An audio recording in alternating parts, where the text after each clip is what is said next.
ဆန်းအန်အော်ပွဲတတဝါများပထမဆုံးကြည့်လိုက်ရင်တော့ရိုးရိုးလေးလို့ထင်ရပြီးမဲ့တကယ်လက်တွေ့မှာတော့မယုံနိုင်စရာထူးခြားချက်တွေရှိနေတဲ့တတဝါတွေအကြောင်းတင်ဆက်ပေးခြင်းပါတယ်။ကြောက်စရာကောင်းတဲ့အတန်ပိုင်ရှင်ဖားတကောင်ကနေစလို့သူ့ရဲ့တခင်နဲ့ရုပ်ချင်းစင်လွန်လို့မျက်စိမိတ်ပြော့နေတဲ့ခွေးတကောင်အထိတခြားကဘာကရောက်လာသလားလို့ထင်ရလောက်အောင်ထူးခြားလွန်းတဲ့တတဝါတွေအကြောင်းကိုအခုပဲကြည့်လိုက်ရအောင်ပါ။မြေရောက်ကအပြာရောင်အံ့တွေ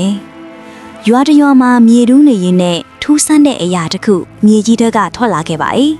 အစပိုင်းမှာတော့အပြာရောင်အပွေးလေးတစ်ခုပဲမြင်ရတာပါဒါပေမဲ့ပိုတူးကြည့်လိုက်တဲ့အခါမှာတော့ရှည်လျားတဲ့မွေတကောင်ဖိနေတာကိုတွေ့လိုက်ရပါ၏ဒါဟာရိုးရိုးမွေမဟုတ်ပဲအလွန်ရှားပါတဲ့အပြာရောင်ကော်ဘရာမွေဟောက်ထိနေပါတယ်သူ့ရဲ့အယောင်ကတကယ်ကိုလက်လက်ထွတ်နေတာမို့မြင်ရသူအပေါင်းကိုမှင်တက်သွားစေခဲ့ပါတယ်ရွာသားကတော့ဒါဟာအန်ဒီယေရှိနိုင်တာကြောင့်တောရိုင်းတရက်ဆန်ကျွမ်းကျင်သူတွေကိုအမြန်ဆုံးဆက်သွယ်အကြောင်းကြားခဲ့ပါတယ်။ရေကန်တဲကထူးဆန်းတတဝါတရားပုံကနေဖြတ်သွားတဲ့လမ်းသွားလမ်းလာတယောက်ဟာရေကန်တဲမှာထူးဆန်းတဲ့အရာတစ်ခုကိုတတိပြုမိခဲ့ပါတယ်။အဲ့ဒီတတဝါဟာပိုးလောက်လမ်းနဲ့တူပေမဲ့ခန္ဓာကိုယ်ကအယမ်းကြီးပြီးရှည်လျားတဲ့အမီးတစ်ခုပါရှိပါတယ်။သူဟာရေအောက်မှာဖြည်းဖြည်းချင်းလှုပ်ရှားနေတာပါ။အချို့ကပင်လယ်မြော့တစ်မျိုးလို့ထင်ကြပြီမဲ့ခဏအကြာမှာတော့အဲ့ဒီတတဝါဟာပျောက်ကွယ်သွားခဲ့ပြီးဘာကောင်လဲဆိုတာခုထိအဖြေမပေါ်သေးပါဘူး။နှစ်တောအုပ်ထဲကလေးပြန်မြင်းများမကြသေးခင်ကအွန်လိုင်းမှာဗီဒီယိုတစ်ခုအရန်ခစ်စားသွားခဲ့ပါတယ်။အဲ့ဒါကတော့တောအုပ်တစ်ခုထဲမှာအတောင်မန်နေပါတဲ့မြင်းဖြူတွေကိုမြင်တွေ့ခဲ့ရတာပါ။ဒန်နာရီတဲကအတိုင်းအတောင်မန်ပါတဲ့မြင်းတွေကိုမြင်လိုက်ရတဲ့အတွက်လူတွေဟာဒါဟာငါတို့မသိသေးတဲ့လွှွဝက်နဲမြင်တစ်ခုကတတဝါရီလားဒါမှမဟုတ်နက်ဖလျားတွေဖန်တီးထားတာလားဆိုပြီးညင်းခုန်ခဲ့ကြပါတယ်။ပညာရှင်တွေကတော့ဒီထူးဆန်းတဲ့မြင်းတွေကိုနောက်ထပ်တစ်ခါတွေ့ခွင့်ရဖို့မျှော်လင့်နေကြစေပါ။လေးအိမ်ထဲမှာထူးဆန်းသောဖာလူတယောက်ဟာသူ့အိမ်ထဲမှာအလွန်ထူးဆန်းတဲ့တရဝါတစ်ကောင်ကိုတွေ့ခဲ့ပါ၏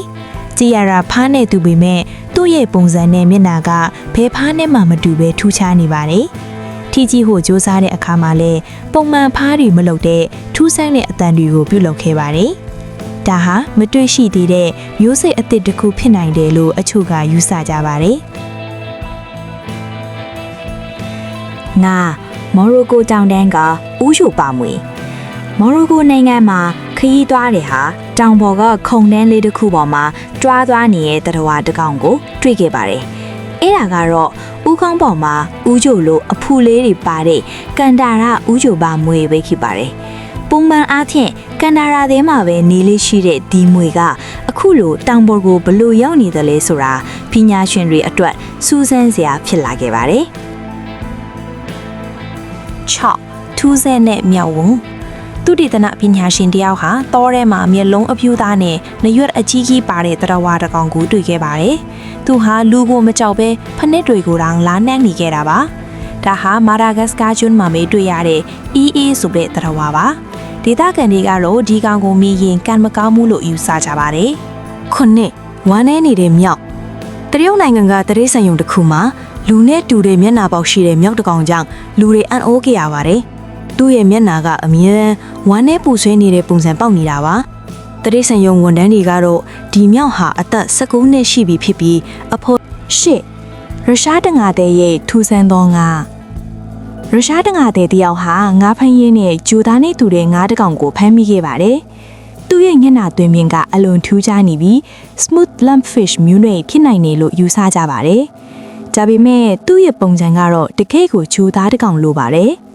ကိုပိုတင်မျိုးလိုအယောင်မြောင်းငတ်ပိုတူးပါဓာတ်ပုံစရာတယောက်ကတစ်ပင်တပင်ကိုတွားထိမိတဲ့အခါမှတစ်ပင်နဲ့တသားတည်းထိနေတဲ့ပိုတူးငတ်မိပါစုကိုတွေ့လိုက်ရပါတယ်။တဘာဝတရားရဲ့ရုပ်ဖြတ်နိုင်စွမ်းဟာဘလောက်တောင်အားကောင်းတယ်လဲဆိုလားဒါကတသေးပါလေ။10ဒန်တာရီတဲကငရဲခွေ hell hound တရုတ်နိုင်ငံတောင်ပေါ်ဒေသတစ်ခုမှာဝုံပလူးမျက်နှာနဲ့ကြောပေါ်မှာဥကြိုရီပါတဲ့တတဝါကြီးတစ်ကောင်ကိုတန်ကြိုးနဲ့ခြေထားတာတွေ့ခဲ့ရပါတယ်။လူတွေကဒါဟာဒန်တာရီတဲကငရဲခွေ hell hound လားလို့တောင်ထင်မှတ်ခဲ့ကြပါတယ်။တာဝန်ရှိသူတွေကတော့ဘေးကင်းအောင်ဖန်ဆီးထိန်းသိမ်းသွားခဲ့ပါတယ်။ 2020မှာမုတ်ဆိုးရဲ့ကင်မရာမှာထူးဆန်းတဲ့ငှက်တကောင်မိခဲ့ပါတယ်။အဲ့ဒါကတော့နှစ်ပေါင်း140ကျော်ကြာပျောက်ကွယ်နေခဲ့တဲ့ Black-naped Pheasant Pigeon နဲ့ဖြစ်ပါတယ်။ဒါဟာသိပ္ပံလောကအတွက်အလွန်ကြီးမားတဲ့ရှာဖွေတွေ့ရှိမှုတစ်ခုပါ။တဘာဝတရားကြီးဟာကျွန်ုပ်တို့မသိသေးတဲ့အံ့ဩစရာတွေနဲ့ပြည့်နှက်နေစေပါအခုလိုထူးဆန်းတဲ့သတ္တဝါတွေအကြောင်းကိုပိုပြီးသိချင်သေးတယ်ဆိုရင်တော့ကျွန်ုပ်တို့ရဲ့ channel ကို subscribe လုပ်ထားဖို့မမေ့နဲ့အောင်နော်နောက်ထပ်ဘယ်လိုထူးဆန်းတဲ့သတိစံတွေအကြောင်းသိချင်သေးလဲဆိုတာကို comment မှာရေးပေးခဲ့ပါအောင်